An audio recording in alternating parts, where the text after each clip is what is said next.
বলে দেওয়ার অপেক্ষা রাখে না। আগন্তুক একজন ডাকাত। সে বলল, বুঝতেই যখন পারছো একটু হিসেব করে বলো। আমি আমি দর কষাকষি করতে চাই না। তোমরা সম্পত্তি বিক্রি করে যা পাবে তার 4 ভাগের 1 ভাগ আমাকে দিতে হবে। দস্যু রাজমোহনকে ভালো করেই চিনত। সে বুঝল রাজমোহন অবস্থা বুঝে দাও মারবার চেষ্টা করছে। কিছুক্ষণ নীরবে থেকে সে বলল,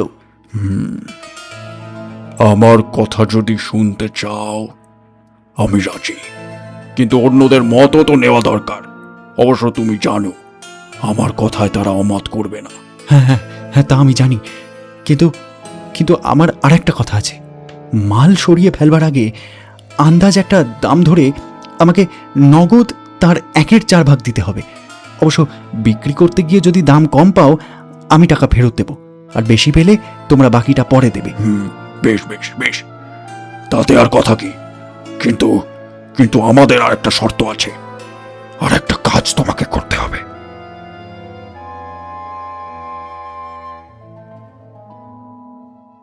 নমস্কার, গল্প.in 2.0 আজকের পর্বে আপনাদের সকলকে স্বাগত।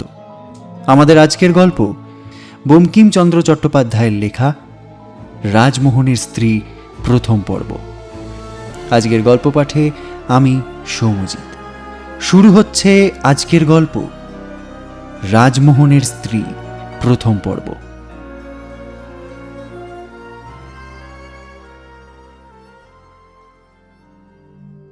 মধুমাতী নদীর তীরের রাধাগঞ্জ একটি ছোট গ্রাম হলেও কয়েকজন বর্ধিষ্ণু জমিদারের বসবাসের কারণে গ্রামটিতে লক্ষ্মীশ্রীও আছে।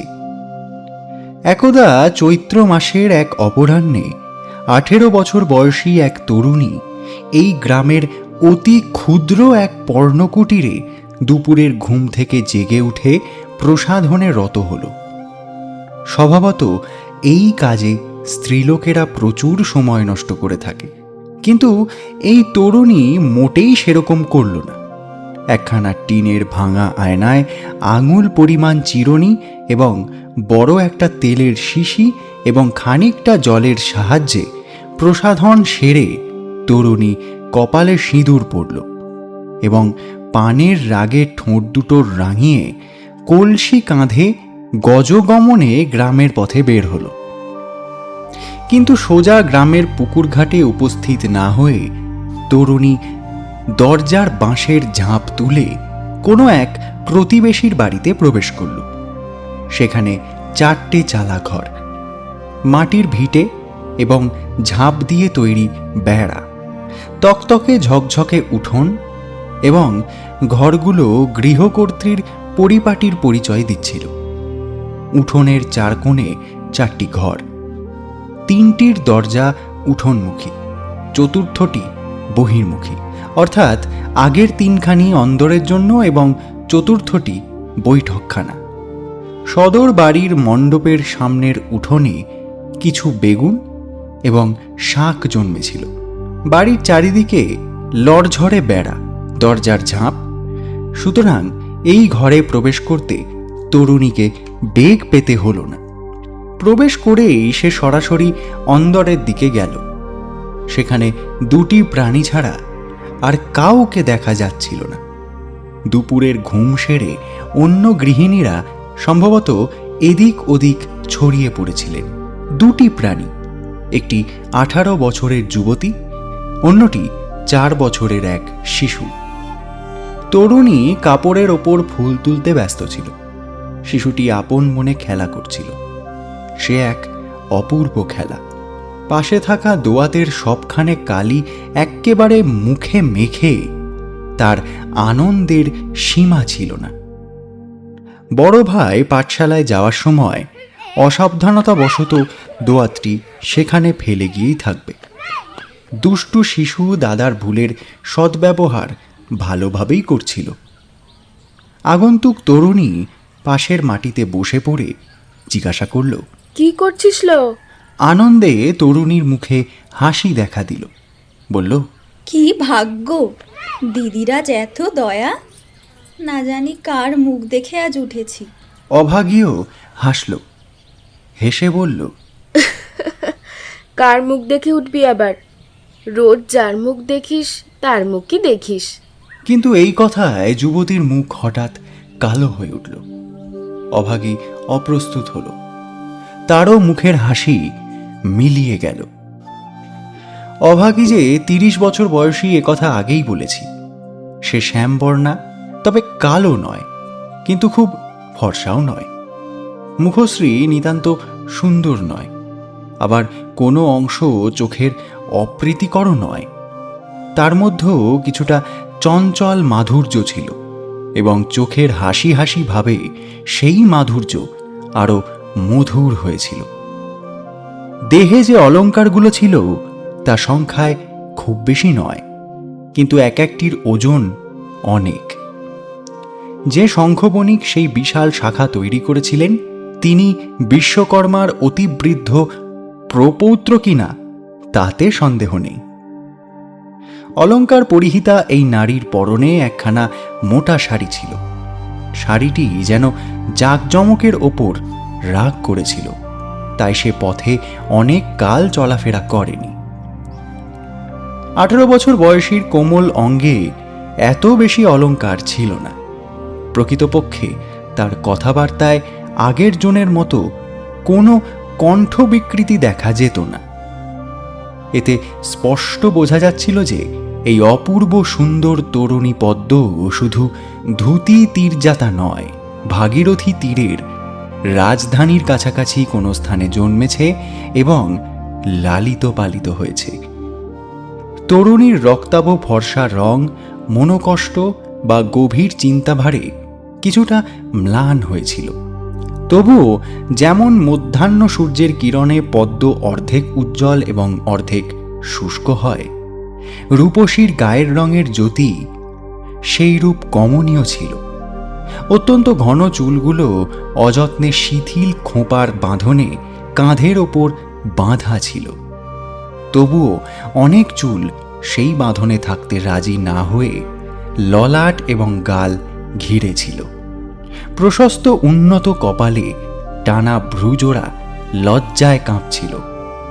চোখের পল্লবের আড়ালে মোহময় চোখের অর্ধাংশ মাত্র দেখা যেত, কিন্তু যখন সেই পল্লব ওপরে উঠে কটাক্ষ হানত তখন মনে হতো যেন মেঘের আড়াল থেকে বিদ্যুতের আভা বের হলো।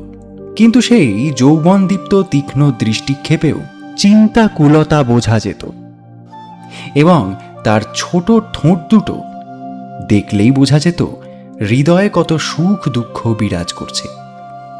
তার অঙ্গসৌষ্ঠব এবং গঠন শারীরিক বা মানসিক কষ্টে অনেক নষ্ট হয়েছিল।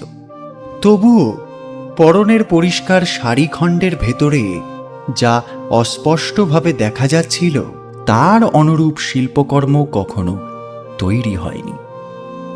সেই সুঠাম অঙ্গ প্রায় অলঙ্কারহীন, শুধু কবজিতে চুড়ি এবং বাহুতে মাদুলি। এটাও খুব সুন্দর দেখাচ্ছিল। তরুণী হাতের কাজ একপাশে রেখে অভাগীর সঙ্গে আলাপ করতে বসল। অভাগীও নিজের সংসারের যন্ত্রণার কথা এক এক করে বলতে শুরু করল। আসলে হয়তো সেই সব অভিযোগের কোনো যথার্থ ভিত্তি ছিল না, তবুও বলতে বলতে তার চোখে জল এলো। কাদামাখা আঁচলে চোখের জল যত মোছে ততই তা উথলে উঠতে থাকে। শেষে সে প্রায় জাঁকিয়ে কাঁদার উপক্রম করছে, এমন সময় ভাগ্যক্রমে শিশুর কালিমাখা মুখের দিকে তার নজর গেল। আর কাঁদা হলো না। রমণী হেসে ফেলল। এদিকে প্রায় সন্ধে হয়ে আসছে দেখে আগন্তুক ঘাটে জল আনার জন্য তরুণীকে আমন্ত্রণ জানালো, কিন্তু তরুণী রাজি হল না। অন্যজন কিন্তু নাছোড়বান্দা। শেষে গম্ভীর মুখে নবীনা বলল, তুই জানিস তো কনক দিদি, আমি আর কখনো জল আনতে যাই না। তরুণী তবুও অটল, বলল, সেই জন্যই তো যেতে বলি। তুই কেন দিনরাতেই খাঁচায় বন্ধ থাকবি বলতো? অন্য বাড়ির বউ ঝি সবাই তো জল আনে। ঝগড়ায় কাজ কি কনক? তুই তো জানিস স্বামী আমার ঘাটে যাওয়া পছন্দ করেন না, তাকেও তো তুই জানিস। কনক উত্তর না দিয়ে চারিদিকে একবার তাকিয়ে নিল, কিন্তু কি যেন বলবে ইচ্ছে করে কিছুক্ষণ মাথা নিচু করে বসে রইল। তরুণী প্রশ্ন করল, কনক, কি ভাবছিস? তোর চোখ থাকলে তরুণী ইঙ্গিতে তাকে আর এগোতে নিষেধ করে বলল। চুপ, বুঝেছি। কিছুক্ষণ অত্যন্ত চিন্তিত অবস্থায় সে বসে রইল, পরে বলল, চল, কিন্তু পাপ হবে না তো? কনক হাসল, হাসতে হাসতে বলল, আমি তো আর ভট্টাচার্য বামুন নই, পাপ পুণ্যের খবর আমি রাখি না। কিন্তু আমার 2.5 কুড়ি স্বামী থাকলেও আমি ভয় পেতাম না। বড় বুকের পাটা। বলে হাসতে হাসতে যুবতী কলসি আনতে উঠল। 50টা? হায় মা, এতগুলোর কি তোর স্বাদ? কনক দুঃখের হাসি হেসে বলল, মুখে আনতে পাপ, কিন্তু বিধাতা যখন একটা দিয়েছেন, 50টাও যদি তেমন হয় তবে কোটিখানেকেই বা কি ক্ষতি? কারোর সঙ্গে যদি দেখা সাক্ষাৎ নাই হলো, তবে আমি কোটি পুরুষের স্ত্রী হয়েও সতী সাধ্যী পতিব্রতা। কুলিনের কপাল। বলে তরুণী চঞ্চল পায়ে রান্নাঘর থেকে একটা ছোট কলসি নিয়ে এলো। যেমন জল বহনকারী তেমনই কলসি। তখন দুজনেই নদীর দিকে যাত্রা করল। কনক হাসতে হাসতে বলল, এখন এসো দেখি আমার গৌরবিনী, হাঁ কড়াগুলোকে একবার রূপের 6টা দেখিয়ে আসি। পোড়া মাদর। বলে কনকের সঙ্গিনী ঘোমটায় সলজ্জ মুখ ঢেকে নিল। সূর্যের আলো গাছের আগা থেকে মিলিয়ে গেছে, কিন্তু এখনো রাত নামেনি। এমন সময় কনক এবং তার সঙ্গিনী কলসি কাঁধে বাড়ি ফিরছিল। পথের পাশে একটা ছোট বাগান ছিল। আগেকার দিনে এমন বাগান বড়ই বিরল ছিল। সুন্দর লোহার রেলিংয়ের ভেতর থেকে অসংখ্য গোলাপ এবং মল্লিকার সুবাস পথচারীদের মন মোহিত করছিল। পুরনো পদ্ধতিতে তৈরি বর্গাকার এবং ডিম্বাকার অনেকগুলো ঘাসের ওপর পরিষ্কার ইটের গুঁড়ো দেওয়া পথ সাজানো ছিল। বাগানের মধ্যেও একটা পুকুর, তার পার নরম ঘাসে সাজানো, একদিকে ইটের তৈরি সিঁড়ি। ঘাটের সামনে বৈঠকখানা। বৈঠকখানার বারান্দায় দাঁড়িয়ে 2 ব্যক্তি কথা বলছিলেন। বয়সে যিনি বড়, তার বয়স 40 বছরের উপরেই হবে। দীর্ঘ শরীর, স্থূলকায় পুরুষ। খুব বেশি মোটা হওয়ার কারণেই তাকে সুদর্শন বলা যাচ্ছিল না। গায়ের রং কুমড়োর মতো ফ্যাকাশে। কান্তি কোনো অংশেই এমন নয় যে সেই ব্যক্তিকে সুপুরুষ বলা যেতে পারে, বরং মুখে কিছুটা অসুন্দর ভাব প্রকাশ পাচ্ছিল। প্রকৃতপক্ষে তার মুখাবয়ব সাধারণ মানুষের মতো নয়, কিন্তু তার বিশেষত্ব কি তাও হঠাৎ নিশ্চিত করা দুষ্কর। কোমরে ঢাকায় ধুতি, লম্বা লম্বা পাকানো ঢাকায় চাদর, মাথায় পাগড়ির মতো বাঁধা। পাগড়িটির দাপটে মাথায় যে 2-1টা চুল ছিল তাও আর দেখবার উপায় নেই। গায়ে ঢাকায় মসলিনের পিরান, সুতরাং তার ভেতর দিয়ে অন্ধকারময় বিশাল দেহখানি বেশ দেখা যাচ্ছিল। আর মাঝে মাঝে সোনার কবজিখানিও উঁকি ঝুঁকি মারছিল। কিন্তু গলায় যে মটরমালা কন্দর্পজিত বাসুকির মতো বিরাজ করছিল তা একদম পোশাকের বাইরে বেরিয়েছিল। পিরানে সোনার বোতাম, তাতে চেন লাগানো, প্রায় সব আঙুলেই আংটি। হাতে যমদণ্ডতুল্য শিমের লাঠি। বামনদেবের পাদপদ্ম সদৃশ 2খানি পায়ে ইংরেজি জুতো। তার সঙ্গী পরম সুন্দর, বয়স আনুমানিক 22 বছর। তার সুবিন্যস্ত স্নিগ্ধ বর্ণ শারীরিক ব্যায়ামের অভাবেই হোক বা জাগতিক সুখ সম্ভোগের কারণেই হোক ঈষৎ বিবর্ণ হয়েছিল। তার পোশাক অত্যন্ত মূল্যবান। একখানা ধুতি, অত্যন্ত পরিপাটি একখানা চাদর, একটা সিল্কের পিরান, আর গোরাদের বাড়ির জুতো পায়ে। একটা আঙুলে একটা আংটি। হাতে কবজি নেই, হাড়ও নেই। অপেক্ষাকৃত বয়স্ক ব্যক্তিটি বললেন, মাধব, আবার কলকাতা ধরলে? এ একটা রোগ, বুঝলে? রোগ কিসের গো মথুদা? কলকাতার ওপর টান যদি আমার রোগ হয়, তাহলে তোমারও তো রাধাগঞ্জের ওপর টানটাও একটা রোগ, তাই না? কেন? কেন নয় কেন? রাধাগঞ্জের আমবাগানের ছায়ায় তুমি জীবন কাটিয়েছ, তাই তুমি রাধাগঞ্জ রাধাগঞ্জ করো। কলকাতার দুর্গন্ধের মধ্যে আমি এতকাল বাস করেছি, তাই কলকাতার ওপর আমার একটা টান আছে। তাছাড়া কলকাতায় আমার কাজও আছে। কাজ তো সব জানি, কাজের মধ্যে নতুন ঘোড়া, নতুন গাড়ি, কলেজদের দোকানে ঘোরাঘুরি, টাকা ওড়ানো, তেলেগু ওড়ানো, ইংরেজি ধরনের ইয়ারবক্সদের সঙ্গে মদ খাওয়া, আর হয়তো মিসদের তরফ থেকে আড্ডা। হাঁ করে ওদিকে কি দেখছো? তুমি কি কখনো কলসিকে দেখনি?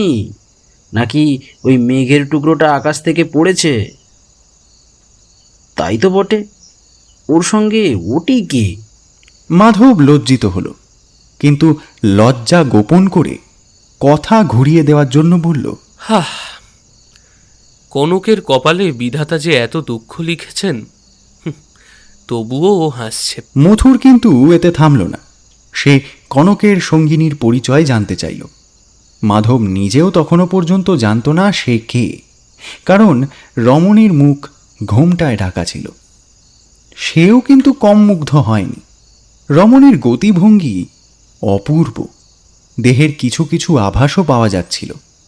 এই সময় হঠাৎ বাতাসের ঝাপটায় রমণীর ঘোমটা কিছুটা সরে যাওয়ায় মাধব চমকে উঠল। মথুর তা লক্ষ্য করে বলল, দেখলে? তুমি ওকে চেনো? কে ও? আমার শালি। কে? রাজমোহনের স্ত্রী? মাধব বলল। হ্যাঁ, সেই। মথুর সন্দেহ ভরে বলল, রাজমোহনের স্ত্রী? অথচ আমি তো কখনো ওকে দেখিনি। কি করে দেখবে? উনি তো বাড়ির বাইরে বেরই হন না। তবে আজ যে বড় বের হয়েছেন। কি জানি। মথুর একথা সে কথার পর রাজমোহনের স্ত্রীর চরিত্র কেমন ঘুরিয়ে ফিরিয়ে তাই জানতে চাইল এবং কিছু অশালীন ইঙ্গিতও করল। মাধব এতে বিরক্ত হয়ে বলল, ভদ্রলোকের স্ত্রী পথে যাচ্ছে, তা তার সম্বন্ধে এত খবরের কি প্রয়োজন? হ্যাঁ, বলছি তো, দুপাতা ইংরেজি উল্টালেই ভাইরা সব ঋষি অবতার হয়ে বসেন। আর ভাই, শালির কথা বলবো না তো কার কথা বলবো? বসে বসে কি পিতার হীরের যৌবন বর্ণনা করব? যাকগে যাক, মুখখানা ভাই সোজা করো, নইলে এখনই কাকের পালক পড়তে শুরু করবে। রাজমহলে গোবর্ধন এমন পথের মধু খায়? বিবাহিতদের বলা থাকে সুরত খেলা। দুজন দুই দিকে চলে গেল। সঙ্গিনীর সঙ্গে কনক বাড়ির অভিমুখে চলল। কনকের সঙ্গিনী স্বভাবতই লজ্জাশীল। পথে মথুর এবং মাধব তাকে দেখতে পেয়েছে ভেবে তার লজ্জার আর সীমা রইল না। সে কিছুক্ষণ নীরবে চলে শেষে বলল, কি পোড়া কপালে বাতাস দিদি, কি অঘটনই না ঘটলো আজ। কনক হেসে বলল, কেন, ভগ্নিপতি কি তোমার মুখ দেখেনি কখনো? তার কথা বলছি না, আর একজন যে কে ছিল। আরে, সে যে মথুর বাবু। আমার ভগ্নিপতির যমজ ভাই। হ্যাঁ গো হ্যাঁ। কি লজ্জা, এ কথা কাউকে বলো না ভাই। বললে আর কি, আমার যেন আর গল্প করার কথা নেই। কনক হাসছিল। তরুণীর এতে রাগ হলো। বলল, এমন জানলে তোমার সঙ্গে আসতাম না। কনক আরও হাসতে লাগল। ইতিমধ্যে তরুণী তার বাড়ির কাছে চলে এসেছিল। দরজার দিকে দৃষ্টি পড়তেই তরুণী ভয়ে কাঁপতে লাগল। কনক দেখল তরুণীর স্বামী রাজমোহন দরজায় দাঁড়িয়ে, তার দুই চোখ দিয়ে যেন আগুন ঝরছে। সে তরুণীর কানে কানে বলল, আজ দেখিস একটা প্রলয় ঘটবে, তোর সঙ্গে যাব কি? রাজমোহনের স্ত্রী বলল, না না, তুমি থাকলে হিতে বিপরীত হয়ে যাবে, তুমি বাড়ি যাও। কনক অন্য পথ ধরল। তরুণী যতক্ষণ ঘরে প্রবেশ না করল, রাজমোহন ততক্ষণ কিছুই বলল না। তরুণী জলের কলসি রান্নাঘরের দাওয়ায় নামালো। রাজমোহন তার সঙ্গে সঙ্গে রান্নাঘর পর্যন্ত এসেছিল। বলল, দাঁড়াও একটু। সে কলসির সমস্ত জল উঠোনে ঢেলে দিল। রাজমোহনের বৃদ্ধা পিসি হাঁ হাঁ করে এসে তাকে ভর্ৎসনা করতে লাগলেন। চুপ কর মাগি, হারামজাদি, বলে রাজমোহন জলশূন্য কলসিটি জোরে দূরে ছুঁড়ে ফেলে দিল এবং স্ত্রীর দিকে ফিরে অপেক্ষাকৃত মৃদু অথচ অন্তর্জ্বালাময় স্বরে বলল, তবে রাজরানী, কোথায় যাওয়া হয়েছিল? রমণী অতি মৃদু স্বরে দৃঢ়ভাবে বলল, জল জল আনতে গিয়েছিলাম। যেখানে স্বামী তাকে দাঁড়াতে বলেছিলেন তিনি সেখানে স্থির মূর্তির মতো স্পন্দনহীনভাবে দাঁড়িয়েছিলেন। রাজমোহন ব্যঙ্গ করে বলল, জল আনতে গিয়েছিলেন? কার কাছে বলে গিয়েছিলেন ঠাকুরানী? কাউকে বলে যায়নি। রাজমোহন আর ক্রোধের প্রভাব সামলাতে পারল না, চিৎকার করে বলল, কাউকে বলে যাওনি? আমি 10,000 বার বারণ করিনি? অবালা আগের মতোই মৃদুভাবে বলল, করেছো। তবে তবে গেলে কেন হারামজাদি? রমণী অত্যন্ত গর্বিত স্বরে বলল, আমি তোমার স্ত্রী। তার মুখ লাল হয়ে উঠল, কণ্ঠস্বর রুদ্ধ হয়ে আসতে লাগলো। গিয়ে কোনো দোষ নেই বলেই গিয়েছিলাম। অসীম সাহসের কথা শুনে রাজমোহন একদম অগ্নিশর্মা হয়ে উঠলেন। বজ্রের মতো চিৎকার করে বললেন, আমি তোমাকে 1000 বার বারণ করেছি কিনা? এবং বাঘের মতো লাফ দিয়ে সেই স্থির মূর্তির মতো দাঁড়িয়ে থাকা সাধবী স্ত্রীর কোমল কবজি এক হাতে বজ্রমুষ্টিতে ধরে প্রহারের জন্য দ্বিতীয় হাত তুললেন। অবালা কিছুই বুঝলেন না। প্রহারের জন্য তোলা হাত দেখেও এক পাও সরে গেলেন না। কেবল এমন কাতর চোখে স্ত্রী ঘাতকের দিকে চেয়ে রইলেন যে প্রহারকারীর হাত যেন মন্ত্রমুগ্ধ হয়ে গেল। ক্ষণিক নীরব থেকে রাজমোহন স্ত্রীর হাত ছেড়ে দিল, কিন্তু তৎক্ষণাৎ আগের মতো বজ্রনাদে বলল, তোকে তোকে আজ মেরেই ফেলবো। তরুণী তবুও নীরব, কেবল তাঁর চোখ দিয়ে দরদর করে জল ঝরতে লাগল। ইহা দেখে রাজমোহন কিছুটা নরম হল। তাঁর হাত আর চলল না ঠিকই, কিন্তু সে অনবরত কটু কথা বর্ষণ করতে লাগল। যত সব হারামজাদি, মাগি পেয়েছিলাম, মেরেই ফেললে আমার শান্তি হয়। তাতেও যখন তরুণী কোনো কথা বলল না, তখন রাজমোহন ধীরে ধীরে শান্ত হল। মাগিটা কোনো কথাও বলে না। রাজমোহনকে শান্ত হতে দেখে পিসির সাহস বাড়ল। তিনি এগিয়ে এসে ভাতুষ পুত্রবধূর হাত ধরে তাকে ঘরের ভেতর নিয়ে গেলেন এবং যেতে যেতে অত্যন্ত সাবধানে রাজমোহনের প্রতি 2-1টি বাক্যবাণ নিক্ষেপ করতে ছাড়লেন না। রাজমোহনের রাগ যখন পুরোপুরি পড়ে এসেছে বুঝলেন, তখন তিনি একটি একটি করে রাজমোহনের সমস্ত কটু কথারই জবাব দিলেন। রাজমোহন নিজের রাগে নিজেই গজরাচ্ছিল।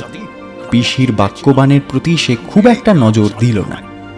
শেষে পিসি এবং ভাইপো শান্ত হয়ে দুজনে দুই দিকে গেল। পিসি বৌমাকে শান্ত করতে গেল এবং রাজমোহন কার মুণ্ডুপাত করবে তাই ভাবতে লাগল। বাংলার বহু বিখ্যাত জমিদার বংশ যে নিজ বংশভূত, এটা নিন্দার কথা হলেও সত্যি।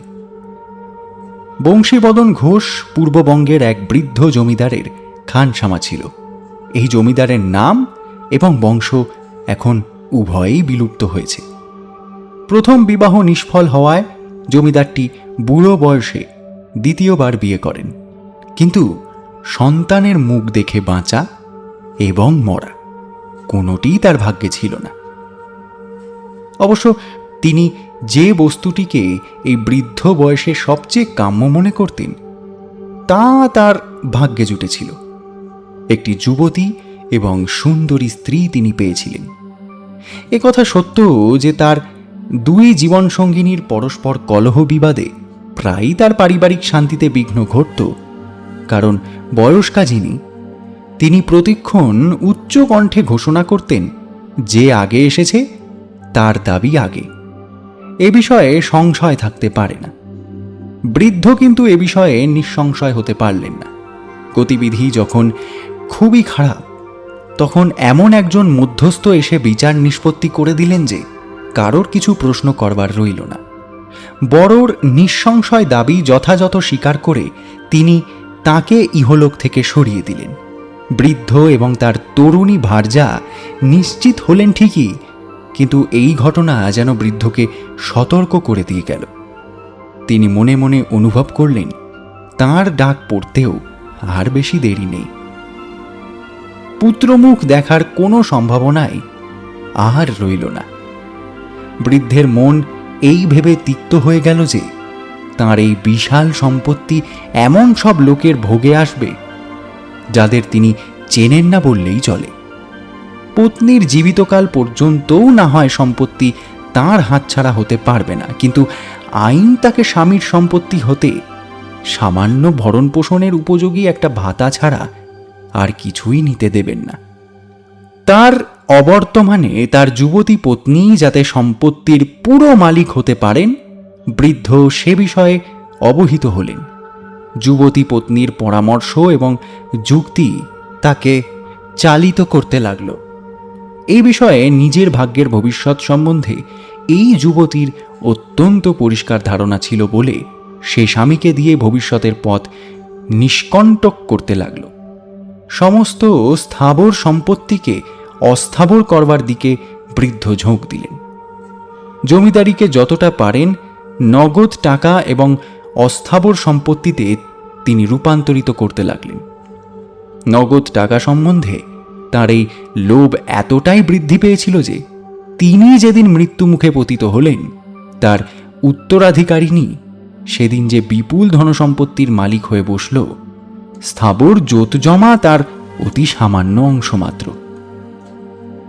করুণাময়ী যে বুদ্ধিমতী সে বিষয়ে আমাদের সন্দেহ করবার অবকাশ না দেওয়ার জন্যই স্থির করলে রূপ এবং রূপটাকা যে দুটি পদার্থের সে অধিকারিণী, সেই দুটিরই সদ্ব্যবহার করতে হবে। সে নিজেকে বোঝালো ঈশ্বরের অবতার রামচন্দ্র সীতা বিরহে কাতর হয়ে প্রিয়তমা পত্নীর প্রতি গভীর প্রেমের নিদর্শন স্বরূপ স্বর্ণ সীতা নির্মাণ করিয়ে নিজেকে সান্ত্বনা দিতে চেয়েছিলেন। মৃত স্বামীর প্রতি তার প্রভূত ভালোবাসা এই প্রকার প্রতিনিধি পদ্ধতির সাহায্যেই বা সার্থক হবে না কেন? সে আরও ভাবল যে প্রিয় চলে গেছে, যাকে সে হারিয়েছে এবং যার বিরহে সে শোকার্ত, সামান্য ধাতু মূর্তিতে তার প্রতিনিধি না করে যদি একজন রক্তমাংসের গড়া মানুষকেই সেই পদ দেওয়া যায়, তবে এই পদ্ধতিকে আরও উন্নত করা হয়। কারণ মানুষ প্রাণীটাই একটা মহৎ ব্যাপার। ধাতুদ্রব্য অপেক্ষা মানুষের সঙ্গে নিশ্চয়ই এর মিল বেশি, এবং এই মিল শুধু বাইরের অবয়বের মিল নয়। এরূপ তর্কের দ্বারা মনকে দৃঢ় করে মৃতের প্রতি শ্রদ্ধাবশতও বটে, আবার দেবতাদের আদেশে অনুপ্রাণিত হয়েও বটে। অল্পকালের মধ্যেও সে একজন প্রতিনিধি নির্বাচন করে নিল। বাবুর খানসামা বংশীবদন ঘোষের কপালে রাজ টিকা পড়ল। ধূর্ত বংশীবদনও এই সুবিধে ছাড়বার পাত্র নয়। প্রভুপত্নীর দেহ সাম্রাজ্যের অধিপতি হয়ে সে তাঁর অস্থাবর সম্পত্তিরও মালিক হবে না, এমন কথা ভাবতে পারল না। সম্পত্তির মালিক হতে তাকে মোটেই বেগ পেতে হল না। খানসামা থেকে সদর নায়েব পদে উন্নতি দেখতে দেখতে হল। এদিকে করুণাময়ীর তখন প্রত্যহ ধুমধাম করে জ্বর হতে লাগল। সেই জ্বর অজ্ঞাত কারণে কিংবা হয়তোবা অত্যন্ত জ্ঞাত কারণে হঠাৎ বেড়ে ভীষণ মূর্তি ধারণ করল এবং লুব্ধ বিধবার মনের আগুন নিববার বহু আগে অকস্মাৎ তাকে তার সংসার এবং সঙ্গে সঙ্গে পৃথিবী থেকে অপসারিত করল। এই ঘটনার সঙ্গে সঙ্গেই তার স্বামীর দূর সম্পর্কের লালায়িত আত্মীয়রা একে একে সম্পত্তির লোভে এসে হতাশ হয়ে দেখলেন সামান্য দু একটি দরিদ্র গ্রাম ছাড়া আর কিছুই নেই। তারা শুনলেন অস্থাবর সম্পত্তি অতি সামান্যই ছিল, এবং যা ছিল তাও বিধবার স্বামী তার দাসদাসীদের মধ্যে বন্টন করে দিয়েছেন। বংশীবদন বিপুল সম্পত্তি নিয়ে রাধাগঞ্জে তার দরিদ্র পৈতৃক ভিটায় উপস্থিত হল। অত্যন্ত বুদ্ধিমান বলে সে যে প্রভূত ধনের মালিক হয়ে এসেছে তাঁর পরিচয় বাইরে প্রকাশ করল না। সাধারণ রকমের আরামে থাকতে গেলে যেটুকু করা দরকার তার অধিক খরচ সে করল না। তার মৃত্যুর পর তার 3 পুত্রের ভাগ্যে ভাগ বাটোয়ারা হয়ে প্রচুর পৈতৃক অর্থাগম ঘটল। বহুদিনের অধিকারের ফলে তখন তারা অর্থের মালিকানা সত্ত্ব। বহুদিনের অধিকারের ফলে তখন তারা ওই অর্থের মালিকানা সত্ত্ব সম্বন্ধে নিশ্চিত হয়েছে। তাদের পিতা যে ভয়ে সংযত হয়ে জীবনযাত্রা নির্বাহ করেছিলেন তারা তা করা আবশ্যক মনে করল না।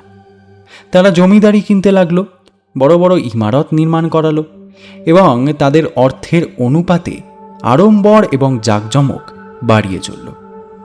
জ্যেষ্ঠ রাজকান্ত খুব হিসেব করে সুপরিচালনার ফলে তার নিজের অংশ যথেষ্ট বৃদ্ধি করল এবং বুড়ো বয়স পর্যন্ত বেঁচে একমাত্র পুত্র মথুরের সক্ষম হাতে সম্পত্তি ন্যস্ত করে গেল।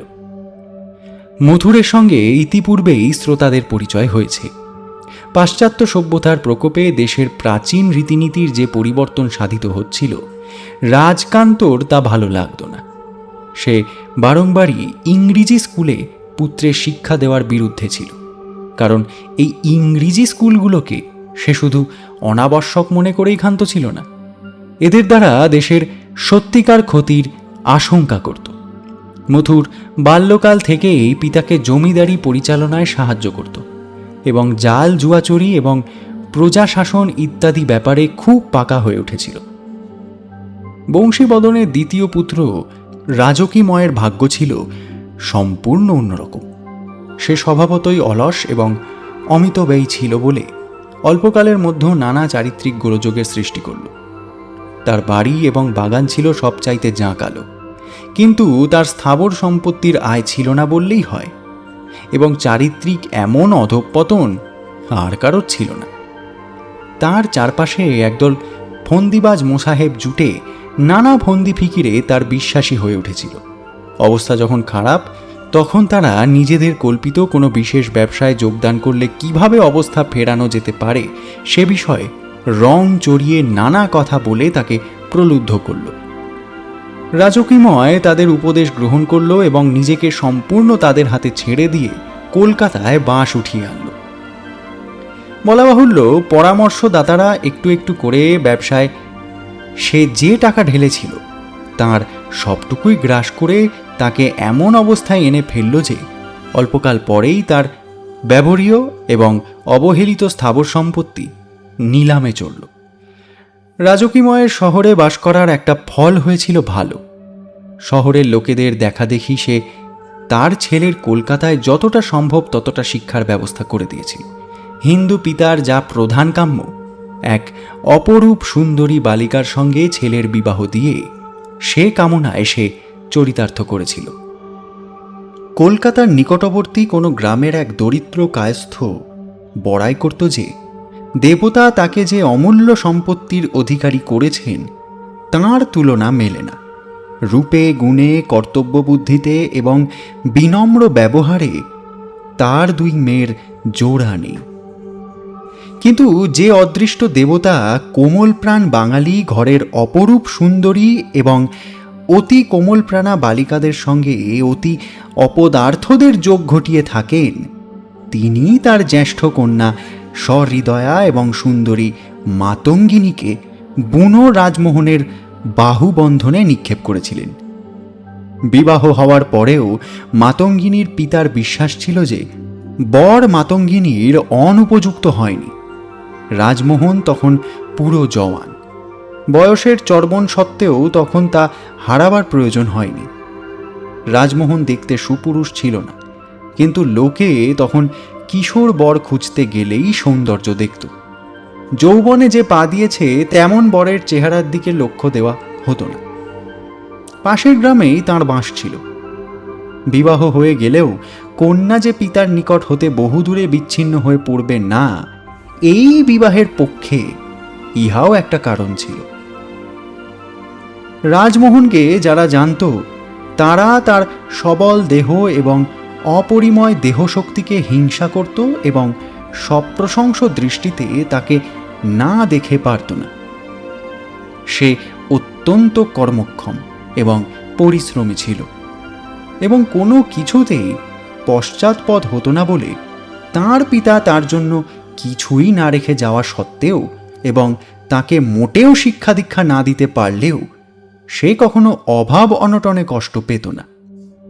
মাতঙ্গিনীর পিতা রাজমোহনের এই ক্ষমতার পরিচয় পেয়েছিলেন এবং কন্যা যে কোনোদিন অভাবের তাড়না সহ্য করবে না এ বিষয়ে স্থির নিশ্চয় হয়েই এই বিবাহ ঘটিয়েছিলেন।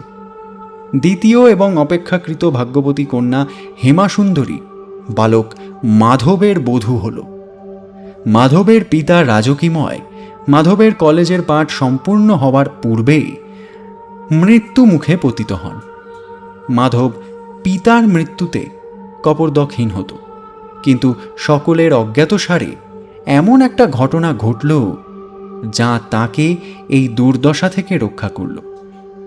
বংশী বদনের তৃতীয় পুত্র রাজগোপাল জ্যেষ্ঠ রাজকান্তের মতো ভাগ্যবানও ছিল না এবং মধ্যম রাজকীময়ের মতো হতভাগ্যও ছিল না। সে নিঃসন্তান অবস্থায় অল্প বয়সেই ইহলীলা সংবরণ করে এবং ভ্রাতুষ্পুত্র মাধবের হাতে নিজের প্রায় সমুদয় সম্পত্তি এই শর্তে দিয়ে যে যতদিন তার বিধবা পত্নী মাধবের আশ্রয়ে থাকবে ততদিন মাধব তার ভরণ পোষণ করবে। শিক্ষা সম্পূর্ণ না হওয়া পর্যন্ত মাধব পড়াশুনো নিয়েই রইল। তার অনুপস্থিতিতে তার সাবালক হওয়া পর্যন্ত কর্মচারীরাই সম্পত্তি দেখাশোনা করতে লাগল। বছর সমাপ্ত হওয়ার আগেই সে তরুণী সুন্দরী স্ত্রীসহ শহর ছেড়ে দেশে যাওয়ার আয়োজন করতে লাগল। যাওয়ার পূর্বে তার পিতামাতার নিকট বিদায় নেওয়ার জন্য সে পত্নীকে পিতৃগৃহে নিয়ে গেল। হেমাসুন্দরী মাতঙ্গিনীর অত্যন্ত স্নেহের পাত্রী ছিল। ভাগ্যচক্রে হোক অথবা যে কারণেই হোক, ঠিক এই সময় রাজমোহনের স্ত্রী মাতঙ্গিনীও পিতৃগৃহে উপস্থিত ছিল। শ্বশুরালয়ে বেশি দিন থাকার ইচ্ছে মাধবের ছিল না। পিতামাতা এবং ভগ্নীর নিকট থেকে অনির্দিষ্ট কালের জন্য বিচ্ছিন্ন হওয়ার আশঙ্কায় হেমাসুন্দরী খুব কাঁদত। তার মনে হতো সে দূরে, বহু দূরে চলে যাচ্ছে এবং হয়তো কখনো বাল্যের মধুর স্মৃতি সম্বলিত পিতৃগৃহে ফিরে আসবে না। তার পিতামাতা কি কখনো তাকে দেখতে যাবেন? বাবা বলেছেন তিনি যাবেন, কিন্তু মা ও দিদি উত্তর দেয়নি। নীরবে কাঁদছিলেন, তাকে আশীর্বাদ করেছিলেন। মাতঙ্গিনী একদিন ভগ্নীর হাত ধরে তাকে একপাশে নিয়ে গিয়ে বলল, হেম, তোকে একটা কথা বলবো, রাখবি?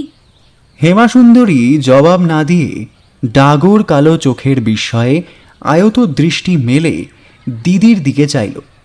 মাতঙ্গিনী আবার বলল, হেম, কালকে আমাদের ছাড়াছাড়ি হবে না? হেমাসুন্দরী আর থাকতে পারল না, ঝরঝর করে কেঁদে ফেলল। মাতঙ্গিনী নিজে বহু কষ্টে কান্না সামলিয়ে বলল, কাঁদিস না বোন, কাঁদিস না, ভগবান তোর মঙ্গল করবেন। মাধবের মতো স্বামী পেয়েছিস, সে তোকে কখনো অসুখী করবে না। এই কথা বলতে বলতে তাঁর চোখে অশ্রুর বাণ ডাকল। গাল বেয়ে ফোঁটা ফোঁটা অশ্রু হেমাসুন্দরীর পদ্মের মতো শুভ্র হাতের ওপর পড়ল। হাতখানি মাতঙ্গিনীর হাতে ধরা ছিল। চোখ মুছে হেমাসুন্দরী জিজ্ঞাসা করল, আমাকে কিছু বলছিলে দিদি?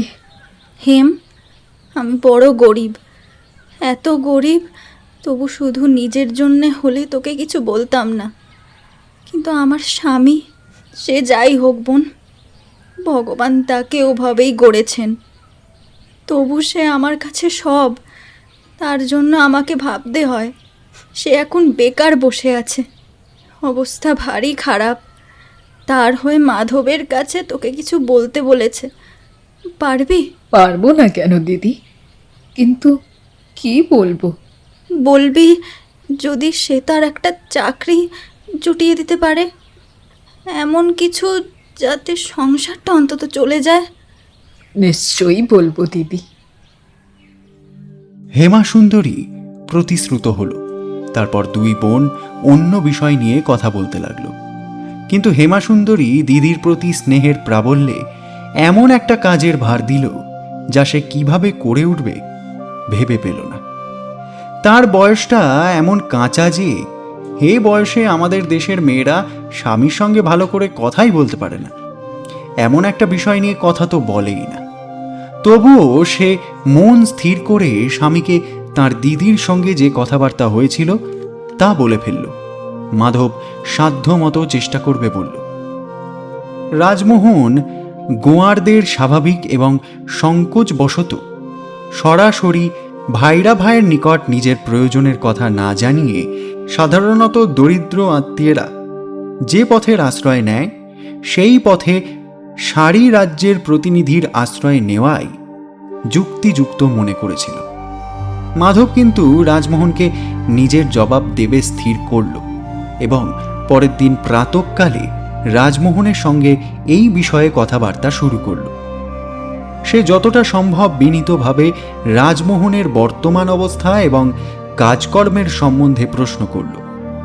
রাজমোহন অন্ধ জেদ অথবা লজ্জা অথবা অন্য কোনো মতলবের বশবর্তী হয়ে নিজের দুরবস্থা স্বীকার না করে শুধু বলল, বর্তমানে তেমন কিছু কাজ সে করছে না।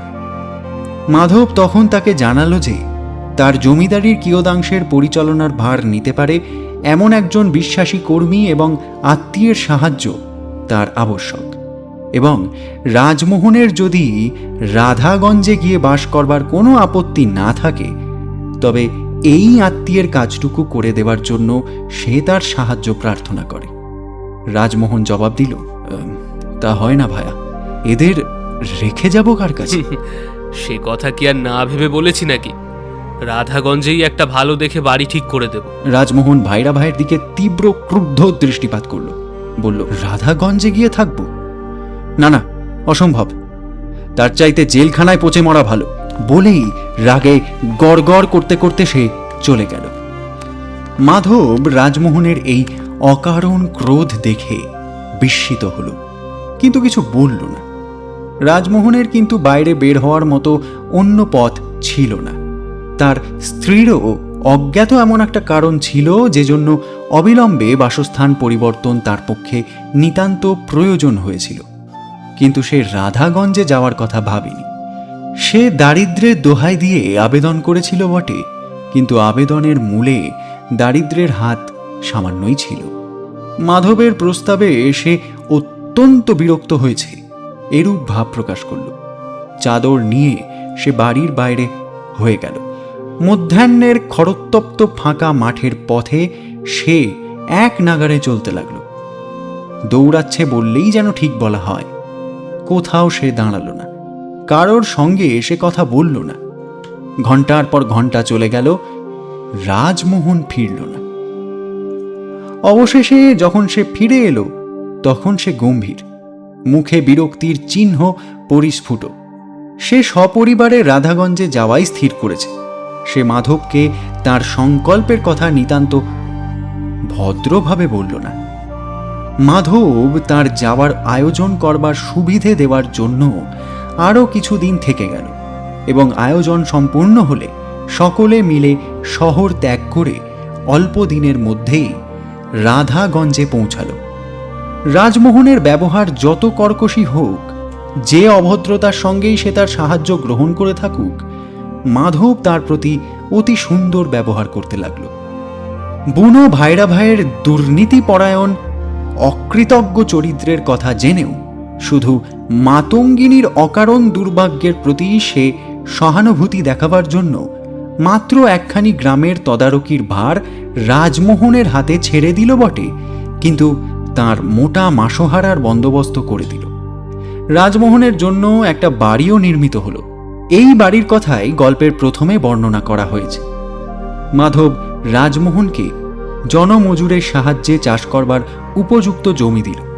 রাজমোহন শেষের কাজটা নিয়েই প্রায় সমস্ত সময় ব্যাপৃত থাকত। জমিদারির সেরেস্তার কাজ সে বুঝত না বললেই হয়, কিন্তু এত করেও মাধব রাজমোহনের মন জয় করতে পারল না। রাধাগঞ্জে পদার্পণ করার পর থেকে রাজমোহন হৃদয়হীন ব্যবহারে মাধবকে পীড়িত করতে লাগল। মাধবের সহৃদয় ব্যবহারের পরিবর্তে রাজমোহনের ব্যবহারকে শুধু হৃদয়হীন বললেই যথেষ্ট হবে না, রাজমোহন নিষ্ঠুর ব্যবহার করতে লাগল। এবং দাতা এবং গ্রহীতার মধ্যে সম্পর্ক সামান্যই রইল। মাধব বাইরে রাজমোহনের এই অদ্ভুত আচরণ যেন লক্ষ্যই করল না, করলেও সে নিজের স্বতন্ত্রতা বজায় রেখেই চলতে লাগল।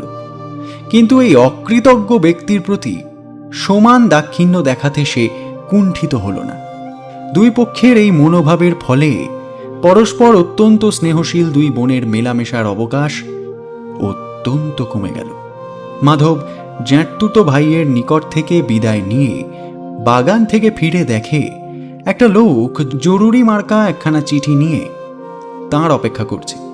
মাধব ব্যস্ত সমস্তভাবে খামখানা ছেড়ে অধীর আগ্রহে চিঠি পড়তে লাগল। জেলা সদর থেকে তার উকিল এই চিঠি পাঠিয়েছে। চিঠিখানি পড়তে পড়তে মাধব মনে মনে অনেক মন্তব্য করল।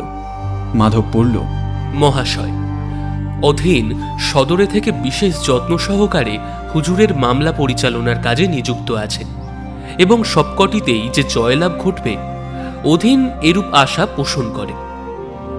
সবকটিতেই তুমি তা বলতে পারো উকিল, কারণ কোনোটি আমার মিথ্যা মামলা নয়। কিন্তু আদালতেই বা আর কি সব সমস্যার সবসময় ন্যায় বিচার হয়? তোমার কথা কিছু বাদশাদ দিয়েই ধরতে হবে। লোকটা কাজের বটে, মামলা যে ভালো বোঝে এ কথা স্বীকার করতেই হবে। আর এইসব হাঙ্গামা হুজুগ যদি চুকেই যেত, কিন্তু প্রতিবেশীরা কি আবার মামলা বাঁধাতে ছাড়বে? তাই হ্যাঁ, তারপর মাধব পড়তে লাগল। অত্যন্ত দুঃখের সঙ্গে জানাচ্ছি যে অন্য অন্যায়ের সাহায্যে হুজুরের খুড়িমা সদর আমিনের আদালতে হুজুরের নামে এই মর্মে এক মামলা দায়ের করেছেন যে তার স্বামীর উইল জাল এবং তিনি মুনাফা সমূহ তার সম্পত্তি ফিরে পাওয়ার দাবি করেন। খুড়িমা! বিহব্বল মাধবের হাত থেকে চিঠিটা পড়ে গেল। খুড়িমা! হায় ভগবান, আমার সমস্ত সম্পত্তি ফেরত চায়? আমি তো জেল খাটবো তাহলে। না না না না না না না, হতভাগীকে লাথি মেরে বাড়ি থেকে দূর করে দেব। মাধব কয়েক মুহূর্ত দাঁড়িয়ে দাঁড়িয়ে কিছু একটা ভাবল এবং রাগে ফুঁসতে লাগল। শেষে নিজেকে কিছুটা শান্ত করে এসে চিঠিটা কুড়িয়ে নিয়ে পড়তে লাগল। তাকে এইরূপ করার পরামর্শ কে দিয়েছে প্রত্যক্ষভাবে তা অবগত নই। অধীন অনুসন্ধানে ত্রুটি করেনি, কারণ কেউ যে এর পিছনে আছে সে বিষয়ে সন্দেহ নাই এবং সে একজনের নামও শুনেছে। এই কাজের সঙ্গে মথুরবাবুরা সব যুক্ত আছেন। মাধব ভাবল, পরামর্শদাতা কারা হতে পারে? সে অনুমান করার চেষ্টা করতে লাগল। প্রথমে মনে হলো এই প্রতিবেশী জমিদারের কথা, তারপর আর একজনের কথা মনে হলো, কিন্তু কোনো নামই সম্ভব বলে বোধ হলো না। মাধব পড়তে লাগলো। কিন্তু হুজুরের সেখানে ভয় পাওয়ার কোনো কারণ নেই। আমি জানি উকিল জাল নয় এবং ধর্ম যেখানে জয় সেখানে, কিন্তু তবুও সাবধান হতে হবে। জর্জ কোর্টের অমুক বাবুকে ও অমুক উকিলকে ওকালতনামা দিতে হবে এবং প্রয়োজন হলে সদর আদালত থেকেও একজনকে নিযুক্ত করা প্রয়োজন। উভয় পক্ষের সওয়াল জবাবের দিন এবং শেষ শুনানির তারিখে সুপ্রিম কোর্টের একজন ব্যারিস্টার রাখলে ভালো হয়। মোট কথা, অধীনের যতটুকু ক্ষমতা আছে ততটুকু প্রয়োগ করতে কুণ্ঠিত হব না। এই মামলার জন্য প্রাণ দিয়েও চেষ্টা করব। হুজুরের অনুমতির প্রতীক্ষায় রইলাম। ইতি সেবকধাম শ্রী গোকুলাচন্দ্র দাস পুনশ্চ। প্রয়োজনীয় ব্যয় বহনের জন্য আপাতত 1000 টাকা হলেই চলবে। চিঠি পড়েই মাধবের প্রথম মনে হলো সে খুড়িমার কাছে গিয়ে এই অদ্ভুত আচরণ সম্বন্ধে তাঁর কি বলার আছে তা জানবে। মাধব দ্রুত অন্দরমহলে প্রবেশ করল বটে, কিন্তু সেখানে গৃহস্থলীর জীবনের অতিশয় চাঞ্চল্যের মধ্যে তার ক্ষীণ কণ্ঠ ডুবে গেল। গোলগাল কালো একটা ঝি ঠিক কাকে লক্ষ্য করে মাধব বুঝল না গৃহস্থালীর খুঁটিনাটি দ্রব্যের অভাব নিয়ে উচ্চ কণ্ঠে চিৎকার করছিল। অপর একজন দৈর্ঘ্য এবং প্রস্থের বিষয়ে সেও কম ভাগ্যবতী নয় এবং ভগবানের দেওয়া বিরাট দেহখানি যতটুকু সম্ভব প্রকট করতে সে গর্বই অনুভব করছিল। ঝাঁটা হাতে মেঝেতে ইতস্তত বিক্ষিপ্ত স্তূপীকৃত তরি তরকারির খোসা প্রভৃতি সাফ করতে করতে সমান তালে জিহবার ব্যবহার করছিল। যে তরকারি কাটছিল, ঝাঁটার প্রত্যেক প্রহারের সঙ্গে সঙ্গে তার বিরুদ্ধে এই অর্ধ উন্মাদিনী নারী সশব্দ অভিশাপ বর্ষণ করছিল। তৃতীয় একজন উঠোনের একপাশে আস্তাকুড়ের ধারে বসে কতকগুলো পিতলের বাসন মাজতে ব্যস্ত ছিল। তার ময়লা হাত দুখানি যত দ্রুত আবর্তিত হচ্ছিল, মুখযন্ত্রও তার সঙ্গে তাল রেখে হতভাগা রাঁধুনির বিরুদ্ধে চোখা চোখা বাণ নিক্ষেপ করছিল। রাঁধুনির অপরাধ, সে পিতলের পাত্রগুলোকে যথাযথ ব্যবহার করেছে এবং সেই জন্যেই তো এত খাটতে হচ্ছে।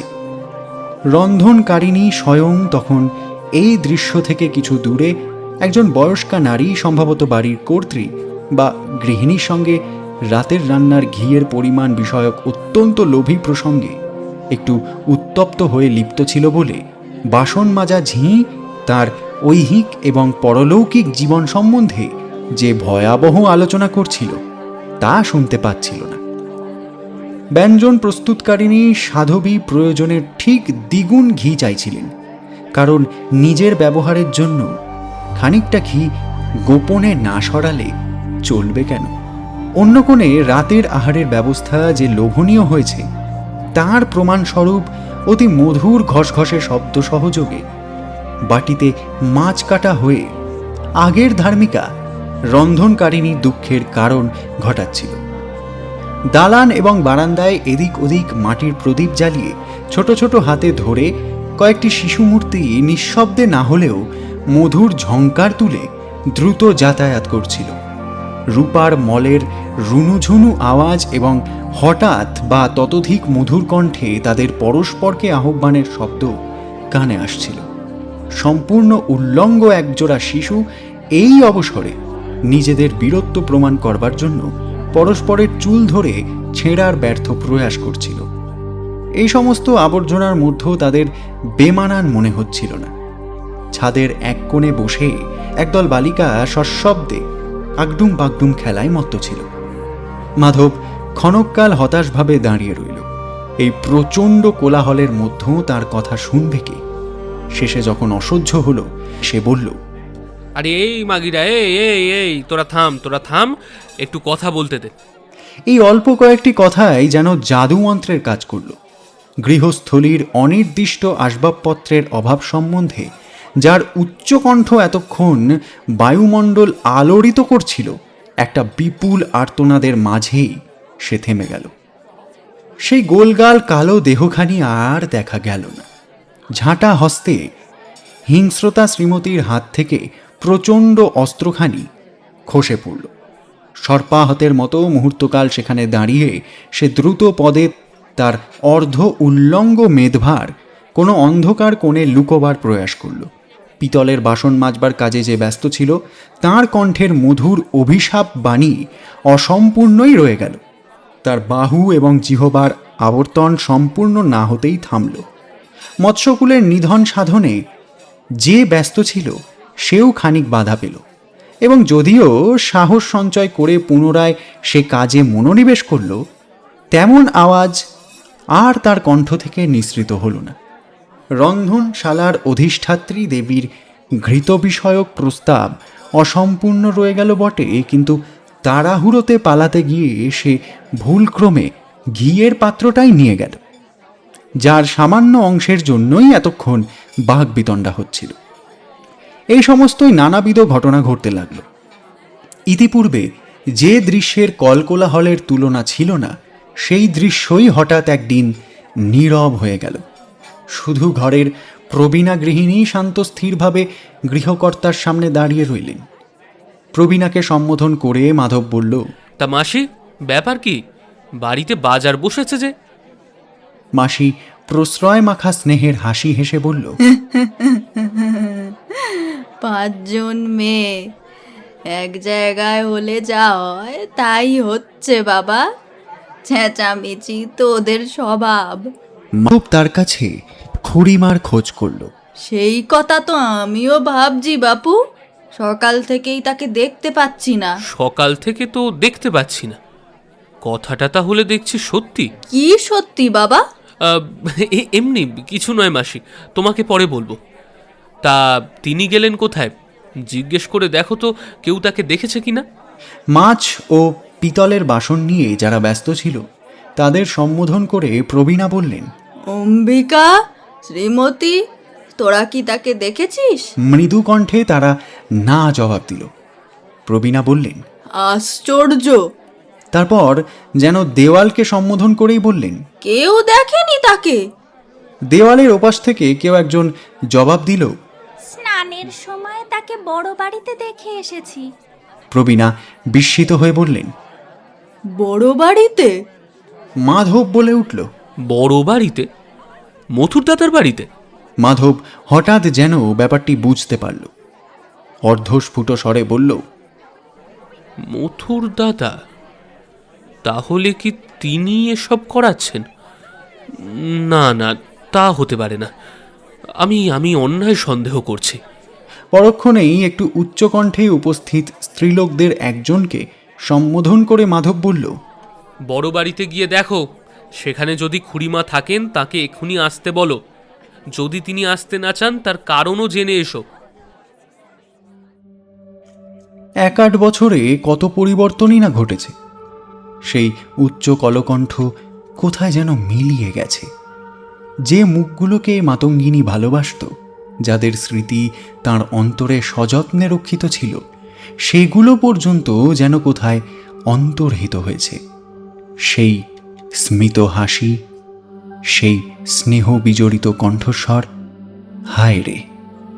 সেই হাসি দেখবার জন্য এবং সেই স্নেহস্বর শোনবার জন্য আজ সে তার সর্বস্ব দিতে পারে। তার অন্তরের প্রেম প্রস্রবণ নিত্য উৎসারিত হতে চায়, কিন্তু পাষাণের অন্তরালে। উৎস মুখে সেই স্বর্গীয় মন্দাকিনী ধারা কার রূঢ় নিঃশ্বাসে স্তব্ধ হয়ে গেছে। বেদনা ঘন একটা স্মৃতি, বেদনাময় তবুও এত মধুর যে বারবার সেই কথাই ঘুরে ফিরে মনে জাগে। তার অতীত সৌভাগ্যের সহিত বর্তমান দুর্ভাগ্যের সংযোগ রক্ষা করছিল। সেই স্মৃতি সে ভুলতে চায়, কিন্তু পারে কই? ভাবতে ভাবতে কনকের কথা তার মনে পড়ল। তার কাঁচা কালে সেই এখন একমাত্র প্রাণী যে তাকে ভালোবাসে। ছলনা চতুরীহীন সরল কনক, শুধু তাকেই সে তার মনের গোপন স্মৃতির কথা নিবেদন করেছে। এইটুকু ছাড়া মাতঙ্গিনীর জীবনের ইতিহাস নিরবচ্ছিন্ন দুঃখ যন্ত্রণা ভোগের ইতিহাস মাত্র। এই কথা মনে করে মাতঙ্গিনী কাঁদছিল। এই নিদারুণ যন্ত্রণা হতে তার অব্যাহতি নেই। গ্রীষ্মের গুমোট গরম ক্রমশ অসহ্য বোধ হতে লাগল। মাতঙ্গিনী শয্যা ছেড়ে জানালা খুলে দেওয়ার জন্য উঠল, কিন্তু জানালা খোলা হলো না। অতি মৃদু এবং সতর্ক পদক্ষেপ শব্দ হঠাৎ তার কর্ণগোচর হল। ঘরের বাইরের শব্দ হলেও দূরে নয়। যে জানলার ধারে সে দাঁড়িয়েছিল ঠিক যেন তার পেছনেই শব্দ হচ্ছিল। মেটে ঘরের জানালা যেমন সাধারণত হয়, এই জানলাটিও সেই ধরনেরই ছিল। খুব ছোট, দৈর্ঘ্য প্রস্থে 3 আর 2 ফিটের বেশি হবে না, এবং ঘরের মেঝে থেকে এর উচ্চতাও 2 ফিটের অধিক নয়। মাতঙ্গিনী থামল। থেমে জানালার ফাটল দিয়ে বাইরে দেখবার চেষ্টা করল, কিন্তু অনতি দূরে এক সারি গাছ এবং দূরে চন্দ্রালোকিত আকাশের পটভূমিতে অপর কতগুলো গাছের আন্দোলিত শীর্ষদেশ ছাড়া কিছুই দেখতে পেল না। পদশব্দ যেখান থেকে আসছিল সেখানে বা তার কাছাকাছিও কোনো হাঁটা পথ ছিল না। মাতঙ্গিনী ভীত হল। পাষাণ মূর্তির মতো দাঁড়িয়ে উৎকর্ণ হয়ে আবার সেই শব্দ শুনতে চেষ্টা করল। পদধ্বনি তার অত্যন্ত নিকট পর্যন্ত এসে থেমে গেল। মাতঙ্গিনী শুনতে পেল কারা অতি মৃদু স্বরে যেন কানে কানে কথা বলছে।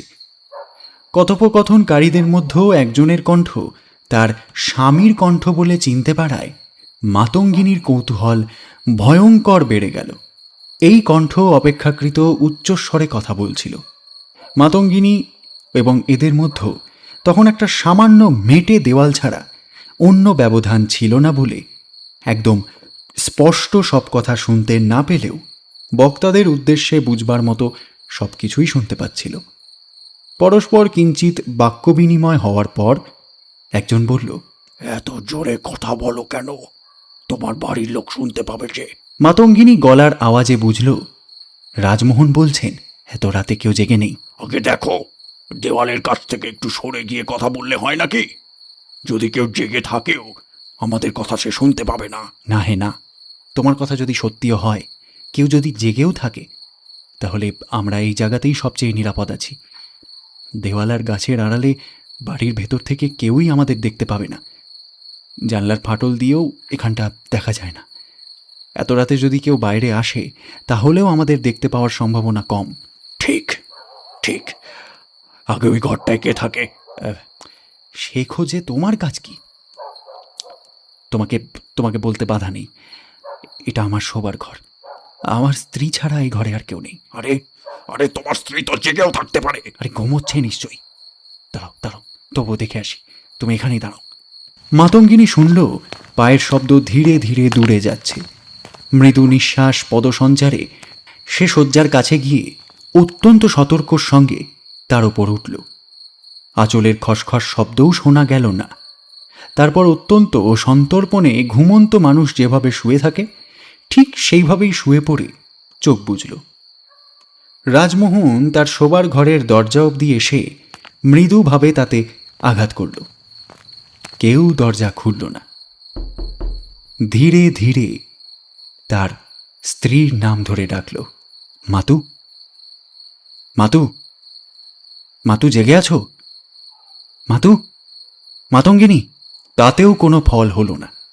রাজমোহন বুঝল মাতঙ্গিনী নিশ্চয়ই ঘুমিয়ে পড়েছে। তার ওপর রাগ করে চুপ করে থাকাও অসম্ভব নয় ভেবে সে ঘরে ঢুকে দেখবে স্থির করল। রাগের কারণ তো যথেষ্ট ঘটেছে। রাজমোহন রান্নাঘরে ঢুকে প্রদীপ জ্বালল এবং সেই প্রদীপ হাতে নিয়ে শোবার ঘরের দরজার পাশে প্রদীপ নামালো। তারপর এক পায়ের সাহায্যে দরজার এক পাল্লা চেপে ধরে এক হাত দিয়ে অন্য পাল্লাটি সজোরে টানতেই দুই পাল্লার মাঝখানে খানিকটা ফাঁক হলো। রাজমোহন সেই পথে আঙুল ঢুকিয়ে পরীক্ষা করল কাঠের বড় হুড়কো, ছোট খিল এবং লোহার শিকল সবগুলো বন্ধ আছে কিনা। শুধু কাঠের বড় হুড়কোটি লাগানো ছিল। রাজমোহন বুঝল যে তাকে তার ইচ্ছে মতো ঘরে ঢুকতে দেওয়ার জন্যই মাতঙ্গিনী খিল সম্বন্ধে সাবধান হয়নি। বাইরে থেকে হুড়কো খোলা যায়। রাজমোহন দুটি আঙুল ঢুকিয়ে হুড়কো ওপরে তুলে আঙুল সরিয়ে তা খুলে ফেলল এবং দীপ হস্তে ঘরের ভেতর ঢুকল। রাজমোহন দেখল তার স্ত্রীর দেহ শয্যায় এলানো। সে ঘুমোচ্ছে। সে কয়েকবার এমন মৃদুস্বরে মাতঙ্গিনীর নাম ধরে ডাকল, ঘুমিয়ে থাকলে সে যাতে না জেগে পড়ে। মাতু, মাতু, মাতু, অত্যন্ত মধুর কণ্ঠে ডাকল। রাগ বা অভিমানের বশে যদি সে চুপ করে থাকে, মিষ্টিস্বর শুনে রাগ অভিমান ভুলে হয়তো সে জবাব দেবে। মাতঙ্গিনী তবুও নীরব। তার নিঃশ্বাস ঘন হয়ে পড়ছে। মাতঙ্গিনীর ঘুমের ভান করবার কোনোই কারণ রাজমোহন ভেবে পেল না। সে তার ঘুম সম্বন্ধে নিশ্চিত হয়ে ঘরের বাইরে এসে যে কৌশলে দরজা খুলেছিল ঠিক সেই কৌশলেই আবার তা বন্ধ করল। তারপর প্রদীপ নিভিয়ে বাড়ির বাইরের দিকে একবার টহল দিতে দিতে প্রত্যেক ঘরের দরজায় মৃদু আঘাত করে নিদ্রিতদের নাম ধরে ধরে ধীরে ধীরে ডাকল। কাউকে জাগ্রত না দেখে তাঁর সঙ্গীর কাছে সে ফিরে গেল।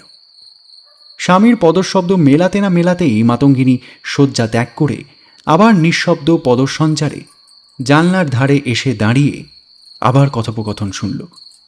কোনো দিক দিয়ে ভয়ের কোনো আশঙ্কা নেই জেনে রাজমোহনের অজ্ঞাত সঙ্গী বলল, তুমি তাহলে সেই ব্যাপারে আমাদের সাহায্য করতে রাজি আছো? বিশেষ রাজি নই। অবশ্য এত দূর এগিয়ে সাধুগিরি দেখাবার মতলব আমার নেই। কিন্তু কিন্তু লোকটিকে আমি পছন্দ না করলেও সে আমার অনেক উপকার করেছে। তাহলে তাকে তোমার ভালো লাগে না কেন? কেন কেন ভালো ভালো সে আমার অনেক করেছে বটে, কিন্তু কিন্তু মন্দও কম করেনি। সম্ভবত ভালোর চাইতে মন্দই করেছে বেশি। তাহলে আমাদের সাহায্য করছো না কেন? করব করব কিন্তু কিন্তু আমি যা চাইব তা আমাকে দিতে হবে। আমি এ পাপ জায়গা ছেড়ে অন্য কোথাও চলে যেতে চাই, কিন্তু অন্য কোথাও গেলে আমার দুবেলা দুমুঠো অন্ন জোটাতে ভার হবে। সুতরাং যাতে অন্য জায়গায় চলে গেলেও আমার বিপদ না হয় সেই পরিমাণ টাকা আমার চাই। তোমাদের সাহায্য করলে, তোমরা যদি টাকাটা পাইয়ে দাও, আমি রাজি আছি। তোমার কত টাকা চাই বলো? আমাকে আমাকে কি করতে হবে তা জানতে পারলে আমার দাবির কথা আমি বলতে পারি। ইতিপূর্বে একবার যা করেছো তাই করতে হবে। তার অস্থাবর সম্পত্তি যা কিছু আছে সরাতে হবে। এই কাজে তোমার সাহায্য দরকার। এবারে নগদ টাকা ছাড়া আর যা কিছু পাবো সব তোমার জিম্মায় রেখে দেব, কিন্তু কাজটা আজ রাতেই করা চাই।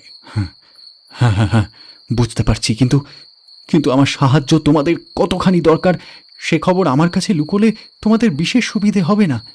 অমন ডাকসাইটে ধনির ঘরে অমন ব্যাপার করার ফল কি দাঁড়াবে বুঝতেই তো পারছো। সম্পত্তির খোঁজে কি ভয়ঙ্কর খবরদারি আর তল্লাশি যে চলবে। হায় হায় হায়, তোমরা চাইলে এমন একজন লোক যে ততদিন পর্যন্ত তোমাদের এই অপহৃত সম্পত্তি রক্ষণাবেক্ষণ করবে যতদিন না তোমরা সম্পূর্ণ নিরাপদ হয়ে তার উপসত্ত্ব ভোগ করতে পারো, এমন লোক হওয়া চাই যে একদমই বিশ্বাসঘাতকতা করবে না। আমাকে পাকড়াও করেছো ঠিকই, কারণ তোমরা জানো এ কাজ আমার মতো আর কেউ করতে পারবে না। আমাকে কেউ সহজে সন্দেহও করবে না। তাছাড়া ওসব জিনিস লুকিয়ে রাখবার মতো জায়গাও আমার আছে। কিন্তু কিন্তু আমার ভয় হচ্ছে আমার দাবি তোমাদের কাছে বেশি মনে হবে। বলে দেওয়ার অপেক্ষা রাখে না। আগন্তুক একজন ডাকাত। সে বলল, বুঝতেই যখন পারছো একটু হিসেব করে বলো। আমি আমি দর কষাকষি করতে চাই না। তোমরা সম্পত্তি বিক্রি করে যা পাবে তার 4 ভাগের 1 ভাগ আমাকে দিতে হবে। দস্যু রাজমোহনকে ভালো করেই চিনত। সে বুঝল রাজমোহন অবস্থা বুঝে দাও মারবার চেষ্টা করছে। কিছুক্ষণ নীরবে থেকে সে বলল, আমার কথা যদি শুনতে চাও আমি রাজি, কিন্তু অন্যদের মতও তো নেওয়া দরকার। অবশ্য তুমি জানো আমার কথায় তারা অমত করবে না। হ্যাঁ হ্যাঁ হ্যাঁ, তা আমি জানি, কিন্তু কিন্তু আমার আরেকটা কথা আছে। মাল সরিয়ে ফেলবার আগে আন্দাজ একটা দাম ধরে আমাকে নগদ তার 1/4 ভাগ দিতে হবে। অবশ্য বিক্রি করতে গিয়ে যদি দাম কম পাও আমি টাকা ফেরত দেব, আর বেশি পেলে তোমরা বাকিটা পরে দেবে। বেশ বেশ বেশ, তাতে আর কথা কি। কিন্তু কিন্তু আমাদের আর একটা শর্ত আছে, আর একটা কাজ তোমাকে করতে হবে। তার জন্য আলাদা বকশিস দিলে নিশ্চয়ই করব। বকশিস পাবে বই কি। মাধব ঘোষের সম্পত্তি আমরা নিজেদের জন্যই চাই। অন্য আর একজনের আর একটা ফরমাস আছে। কৌতূহলী রাজমোহন প্রশ্ন করল, কি ব্যাপার? মাধব ঘোষের খুড়োর উইল। রাজমোহন সামান্য বিচলিত হল, শুধু বলল, হ্যাঁ, দাম আমরা এর জন্য দেব। এই উইল সে কোথায় রাখে তোমাকে বলতে হবে। আমি নিজেও ঠিক জানি না, তবে তবে একটা হাত বাক্স থেকে তার জরুরি কাগজপত্র বের করতে আমি দেখেছি, কিন্তু সেটা কোথায় থাকে আমি জানি না। অন্য কোনো বাক্সে কি সিন্ধুকে কিংবা আলমারিতে হয়তো সেটা থাকে, তবে আমি ঠিক জানি না। কিন্তু কিন্তু জিজ্ঞাসা করি, এটা কার ফরমাস বলো তো? তা বলতে আমরা বাধ্য নই। আমাকেও বলবে না? কাউকে নয়। মথুর ঘোষ, তাই না? হতে পারে, নাও হতে পারে। আগে বলো বাক্সটা কি রকমের? আমাকে দেবে কি? কি চাও তুমি? নগদ 200 টাকা। 2 কি 3টে কথার জন্য 200 টাকা? হ্যাঁ, বড্ড বেশি। তুমি আমাদের কাজও তো ঢের। দস্যু যেন নিজের মনেই বলতে লাগলো, সমস্ত রাত ধরে একটা কাগজের টুকরো খোঁজা। বাক্সটা নিশ্চয় শোবার ঘরে লোহার সিন্ধুকেই আছে। বাক্সটা দেখতে কেমন জানতে পারলে আর বের করা কঠিন হবে না। তোমার সঙ্গে ঝগড়া করা বৃথা। বেশ, তোমার কথাতেই রাজি। বাক্সটা হাতির দাঁতের, ডালার উপর সোনা দিয়ে লেখা 3টে ইংরেজি অক্ষর, তার নামের প্রথম অক্ষর 3টি। সবই তো পাকাপাকি হলো, এখন তুমি আমার সঙ্গে এসো, দলের লোকের সঙ্গে কথা বলা যাক। আমরা একটা জায়গা ঠিক করে দেব, তুমি সেখানেই আমাদের সঙ্গে যোগ দেবে। এসো, আর দেরি করবার সময় নেই। চাঁদ ডুববার সঙ্গে সঙ্গে কাজ আরম্ভ করতে হবে। গ্রীষ্মকালের রাত বড্ড শিগগিরই ফুরিয়ে যায়। এই বলে দস্যু এবং তার সহযোগী ধীরে ধীরে দেওয়ালের ছায়ার আড়ালে সরে গেল। তারা পরস্পর কিছুটা ব্যবধান রেখে বনের পথ ধরে চলতে চলতে অল্প সময়ের মধ্যেই এক অন্ধকার স্থানে এসে মিলিত হল। এদিকে মাতঙ্গিনী বিস্ময় এবং আতঙ্কে বিহ্বল হয়ে মেঝেতে লুটিয়ে পড়ল।